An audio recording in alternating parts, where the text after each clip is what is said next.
விருச்சக ராசி நேயர்களுக்கு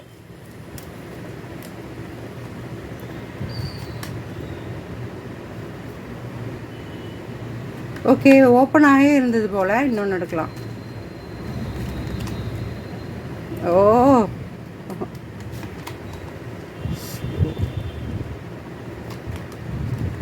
சூப்பருங்க.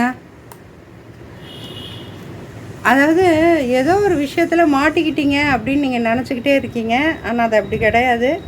உங்களுக்கு அது ஒரு பாசிட்டிவ் சேஞ்சஸாக இருக்கிறதுக்கான வாய்ப்புகள் இருக்குது. உங்கள் எண்ணம் வந்து இதை இப்படி கூட எடுத்துக்கலாம். அதாவது உங்கள் எண்ண சுழற்சி, ஓவர் திங்கிங், ஒரு பெண்ணை பற்றின விஷயம் அல்லது மகாலட்சுமி கடாச்சகமான ஒரு பொருளாதார வளர்ச்சி பற்றின விஷயத்தில் ஓவர் திங்கிங் ஆகி அடப்பட்டே கிடக்கு. அதுக்கான செயல்முறைகள் வந்து நீங்கள் எடுக்க மாட்டேங்கிறீங்க. அந்த செயல்முறைகளை கண்டிப்பாக எடுக்கும் தருணத்தில் யூனிவர்ஸ் வந்து உங்களுக்கான வளர்ச்சிகரமான ஒரு பொருளாதார ரீதியாக வளர்த்து விடுறதுக்கான ஒரு வாய்ப்பினை கொடுக்க இன்றைக்கி காத்து கொண்டு இருக்கிறது அப்படிங்கிறது அந்த கார்டோட மீனிங். இது வந்து ஒரு ஆரக்கல் கார்டு வாசிப்பு. இந்த வாசிப்போட மீனிங்கை தான். ஆனால் தொடர்ந்து முன்னேறுங்கள்.